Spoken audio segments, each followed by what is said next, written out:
Bienvenue au podcast Tête Première. Aujourd'hui, on rencontre Charles-Mathieu Larin, aussi appelé Chuck, qui est copropriétaire de Luma, l'univers médiéval ancestral. Il est venu nous raconter aujourd'hui l'histoire derrière son entreprise et l'entrepreneur qu'il est devenu. Moi, c'est Chuck, Charles-Mathieu Larin. Je suis copropriétaire de Luma, l'univers martial ancestral. Nous autres, en fait, on enseigne l'honneur, l'intégrité et le respect par l'entremise d'activités médiévales fantastiques. Notre slogan, ça a longtemps été faire bouger les jeunes autrement, parce que c'est vraiment l'activité physique, la base. Nous autres, on veut que les jeunes, ils bougent, on veut que les non-sportifs, ils bougent aussi. Du monde qui joue pas au basket, tu sais, le basket, tous ces sports-là, souvent, c'est saturé. Les jeunes, ils jouent déjà à ça. Nous autres, on prend des fois des jeunes qui ont moins d'intérêt pour les sports communs, puis on les fait faire du combat médiéval, on les emmène avec nous autres. Souvent, on voit les parents nous le disent, c'est souvent la première fois qu'il va sortir dehors de l'été ou des choses comme ça, tu sais, après venir à un camp Luma. Puis c'est ça quand je dis aussi que c'est une vie d'aventurier, de voyage, d'entrepreneuriat, parce que au début, tu as besoin de sauter dans le vide. Ça, c'est juste un prérequis de base. Puis c'est une décision que tu prends, mais c'est aussi un move. C'est vraiment comme un ensemble d'actions que tu fais qui sont un saut dans le vide. Souvent, il y en a qui vont lâcher leur travail pour être entrepreneur. Souvent, il y en a qui vont partir, qui vont aller s'endetter, tu sais, qui vont partir avec comme des prêts. Fait que c'est vraiment, ça prend du courage pour partir. Mais ça, c'est juste le début. J'avais un flot incessant de pensées quand tu gères beaucoup de dossiers, de beaucoup de choses, puis il y a des choses importantes, puis là, c'est comme, il y a beaucoup de domaines qui ont besoin de ton attention en même temps. Des fois, il faut juste comme prendre un gros pas de recul là-dessus. Ah, c'est sûr et certain, la pandémie, ça a changé la vie, là, on va se le dire. Du jour au lendemain, on pouvait plus faire ce que l'UMA fait. On pouvait plus aller dans les écoles étaient fermées. Tout a été arrêté pendant un temps. Nous, on était chanceux parce qu'il y avait quand même un soutien gouvernemental avec certaines subventions et tout. Mais il y a une chose que ça m'a appris, c'est que il y a vraiment une valeur à ce que je sorte de mon entreprise parfois pour faire des tâches un petit peu de développement. Parce que quand la pandémie est arrivée, mais j'ai arrêté de donner, des fois je donne 8 à 10 cours par semaine avec les enfants. Puis je me suis mis à développer l'entreprise. Puis là, il est né de ça un paquet de projets vraiment, en fait, lucratifs. Puis aussi, des fois qui étaient plus alignés avec maintenant comme on était. Dans le fond, comment tu fais pour garder ça équilibré dans ta vie d'entrepreneuriat?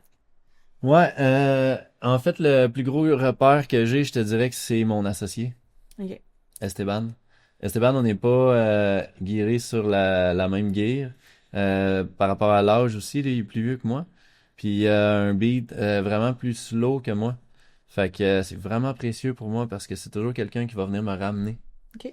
Moi, je vais avoir tendance souvent à avoir beaucoup d'idées, peut-être des fois partir d'un bord, partir de l'autre. Puis lui, c'est comme un phare. Tu sais, lui, il garde la vision. Lui, il nous ramène toujours à qu'est-ce qu'on fait. Fait que ça, ça a toujours été mon plus grand repère par rapport à où je m'en allais. Puis que la vie, elle va tellement vite. Surtout au Québec. Je répète le surtout au Québec parce que, en tout cas, pour voyager, tu vas dans d'autres parties du monde que les gens, ils sont pas en tout à la même vitesse que nous autres. Puis ça, je tiens à le dire, hein, on a une vitesse vraiment rapide. Je pense que c'est à cause de nos hivers. Il y a toujours l'hiver qui s'en vient. Toujours, on est un peuple comme ça, tu sais. Mais des fois, la vie va tellement vite, on s'en rend pas compte. Puis c'est juste ces moments-là, des moments un peu de dépression, des moments que ça va moins bien, qui te permettent d'arrêter. Mm-hmm. Ben, c'est une phrase que j'applique dans ma vie au complet, là. Ça veut surtout dire que il y a plein de choses qu'on a dans notre tête puis qu'on fait un petit peu qu'on regarde par en avant puis qu'on fait de l'anxiété par rapport à n'importe quoi puis finalement ça arrivera souvent pas comme qu'on pense, tu sais.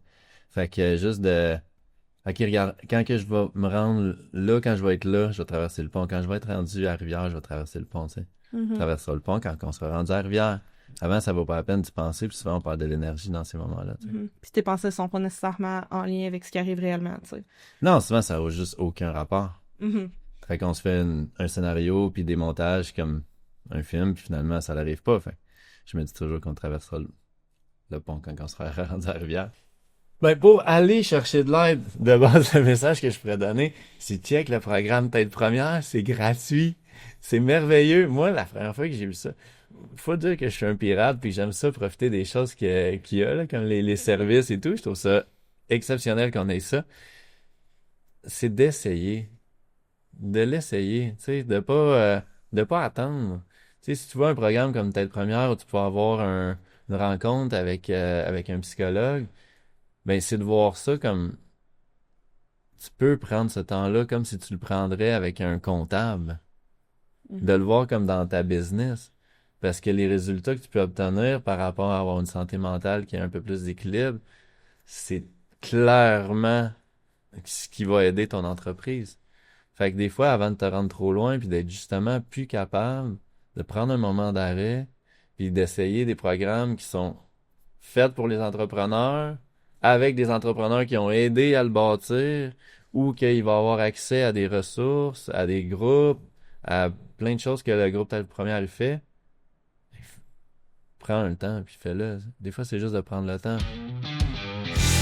Si vous avez apprécié l'épisode, n'hésitez pas à aimer et à partager afin de nous aider à toucher un maximum d'entrepreneurs.